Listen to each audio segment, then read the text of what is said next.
महंगाई को देख के मुझे कहना पड़ रहा है, डूब मरो दिल्ली वालों, डूब मरो।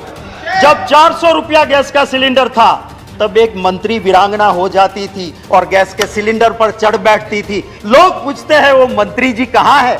कि प्रधानमंत्री जी की उम्र के साथ ये रुपया कंपटीशन कर रहा है। अरे वो तो प्रधानमंत्री जी अच्छे थे कि उन्होंने अपनी उम्र से आगे कभी नहीं जाने दिया। मोदी जी की 2 बर्थ डेट है और दोनों बर्थ डेट की उम्र से आगे आज रुपये की कीमत चली गई है। वो कहते थे रुपया गिरता है तो समझ लो दिल्ली की सरकार की इज्जत गिर रही है। मैं आज कहता हूं कि आपने तो रिकॉर्ड ब्रेक कर दिया। धन्यवाद। आओ तो सही। मैं महंगाई पे चंद लाइनों के साथ मेरी बात शुरू करना चाहता हूं। महंगाई पे, हाय रे भाजपाई महंगाई तूने कैसी आफत ढाई, हाय रे भाजपाई महंगाई तूने कैसी आफत ढाई, देशवासियों के जीवन को बना दिया दुखदाई। कि प्रधानमंत्री जी गुजरात के मुख्यमंत्री थे और जब मनमोहन सिंह जी ने कहा कि आप स्टेट वाले थोड़ा वेट कम कीजिए, तो मोदी जी ने क्या कहा था? भाइयों बहनों, ये दिल्ली वाले पाप करते हैं और राज्यों को कहते हैं कि तुम ढो डालो। हम कहां से धोएंगे? कम करना है तो तुम्हारा एक्सरसाइज करो, तुम्हारे पाप से पेट्रोल डीजल बढ़ता है, हम वैट कम नहीं करेंगे। ये मोदी जी ने खुद कहा था। वीडियो है मेरे पास, मेरे खिलाफ प्रिविलेज करना, मैं वीडियो दिखा दूंगा कि 1 पैसा कम नहीं किया था वैट का। कहते थे 2014 में बहुत हुई महंगाई की मार, अब लोग कहते हैं बस कर मोदी सरकार। मैं ये भी कहना चाहता हूं कि सच को परेशान करने या जेल में डालने से ना रावण का शासन सलामत रहा था, ना कंस का रहा था, ना अंग्रेज का रहा था। आपका कहां से रहेगा? मैं आपको यह कहता हूं, आपके जरिए महोदय, वित्त मंत्री जी, मैं उसकी बहुत इज्जत करता हूं, बहुत शालीन है। और मैं जिस यूनिवर्सिटी की बहुत इज्जत करता हूं, जवाहरलाल नेहरू यूनिवर्सिटी, जहां से बहुत अच्छे लोग निकले, उस जेएनयू की वो पास आउट है, वहीं से उन्होंने शिक्षा ली है। जिनको कुछ लोग शासक पक्ष के जुड़े हुए कहते हैं देशद्रोहियों का अड्डा, गुंडों का अड्डा, मैं उस जेएनयू का बहुत समर्थित हूं। मैं वित्त मंत्री जी से गुजारिश करता हूं कि आप तो संवेदनशील हैं, आप जरा गुजरात के उस अखबार को 4 दिन पहले के उठा के देख लेना। एक एजुकेटेड बंदा सुसाइड करता है और एक सुसाइड नोट में लिखता है कि मैं मर रहा हूं, मैं पढ़ा लिखा, मुझे रोजगार नहीं मिला, मजदूरी करता हूं पर महंगाई इतनी है कि मैं मेरे घर परिवार का पोषण नहीं कर सकता हूं, मैं आत्महत्या कर रहा हूं। रोज की कहानी। मैं दूसरी बात आपसे करता हूं, उस बोटाद डिस्ट्रिक्ट के रोजीद विलेज में महोदय एक कांड होता है। महात्मा गांधी जी की भूमि जहां नशा बंदी है, शराब बंदी है, वहां शराब बिक नहीं सकती है, वहां पे जहरीली शराब आती है। 75 लोग जान गंवा देते हैं। मैं विषय इसी के जुड़ा है, मैं कहता हूं। और उसी वक्त पे कुछ बच गए, उनकी आंखें गई, किडनी गई। वो कहता है इंटरव्यू में कि मैं मजदूर हूं, मैं शराब नहीं पीता था, महंगाई इतनी है कि मैं डबल शिफ्ट में काम करके डबल मजदूरी करता था, इतनी तनतोड़ मेहनत करता था कि रात को सोने के लिए मैं थोड़ी सी शराब ला के पीता था और जिसमें जहरीली शराब आई।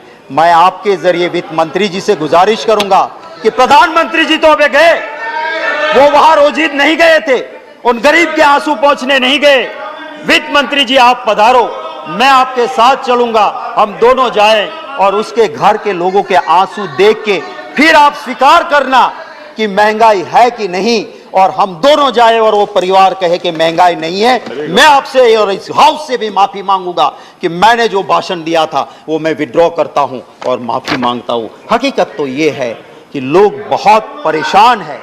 हमारी बात, ऑपोजिशन की बात, लोकतंत्र में सरकार को सुनना चाहिए और लोकतंत्र में ऑपोजिशन की बात मानना भी चाहिए, पर आज का दौर ऐसा नहीं है। महंगाई से परेशान लोग महंगाई के परेशान लोग उम्मीद करके बैठे थे कि पार्लियामेंट शुरू हो रही है, हमें कुछ रिलीफ मिलेगी, हमें कुछ राहत मिलेगी। राहत नहीं दी, आपने जीएसटी का और मार दिया। रिलीफ देने की बजाय जीएसटी और बढ़ा दिया।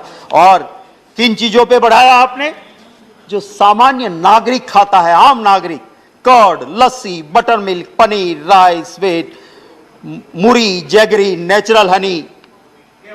1000 से नीचे वाले कमरे में कौन रुकता है? एक गरीब रुकता है। उस होटल का 1000 के कमरे के ऊपर भी आपने जीएसटी 5% डाल दिया। अरे यहां तक कि आपने स्मशान को भी नहीं छोड़ा, स्मशान के ऊपर भी आपने जीएसटी डाल दिया। इससे ज्यादा और क्या हो सकता है? महोदय, मैं ये कहना चाहता हूं, अभी माननीय सदस्य प्रकाश जावड़ेकर जी कहते थे कि आप ऑयल बॉन्ड लाए। मैं आपको कहना चाहता हूं, आप आंकड़े देखिए, पेट्रोलियम एनालिसिस सेल के आंकड़े देख लीजिए। आपने 27 लाख करोड़ रुपए वसूल किए और बॉन्ड में कितने भरे हैं आपने? सिर्फ 98,000 करोड़। और 27 लाख करोड़ रुपया आपने टैक्स कलेक्ट किया। किस नाम से आप बॉन्ड की दुहाई दे रहे हो? मैं महोदय जावड़ेकर साहब, माननीय सदस्य श्री कह रहे थे कि इंटरनेशनल मार्केट, मैं याद दिलाना चाहता हूं कि इंटरनेशनल मार्केट रसोई गैस एलपीजी जिसे तय करता है सऊदी अरामको, हमारे वक्त में 2013-14 में इस सऊदी अरामको के मुताबिक 885.2 यूएस डॉलर पर मैट्रिक टन एलपीजी का प्राइस था। और उस वक्त हम देते थे बॉटल 400 से 415 में। आपके वक्त में मार्च 2022 में 769 यूएस डॉलर पर मैट्रिक टन एलपीजी, माने सस्ता हो गया। और आपने 400 से 1100 रुपया गैस का सिलेंडर कर दिया।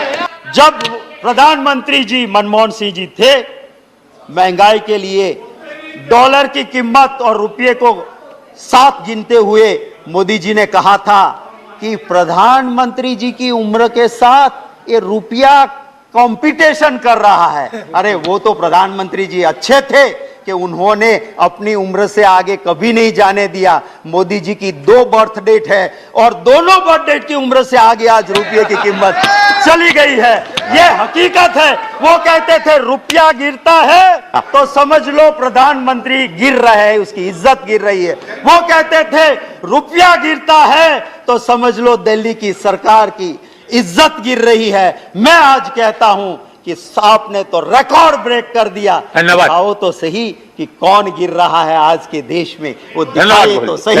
इन्हीं लफ्जों के साथ आप इजाजत दें तो 2 लाइनें जो सिर्फ मैंने दी है ये इसके ऊपर, महंगाई के ऊपर, आप अगर 2 मिनट दे दे तो मैं 2 लाइनें। आपका टाइम ओवर हो चुका है। बस एक कविता की 2 पंक्तियां। हाय हाय भाजपाई महंगाई महारानी, थोड़ी सी देशवासी पे करो मेहरबानी। सारा देश तुमसे परेशान, कुछ तो कृपा करो सरकार। आई है जब से भाजपाई, कठिन हो गई है देश की जिंदगानी। स्वाद गया जीवन से, बेस्वाद हो गई है देशवासी।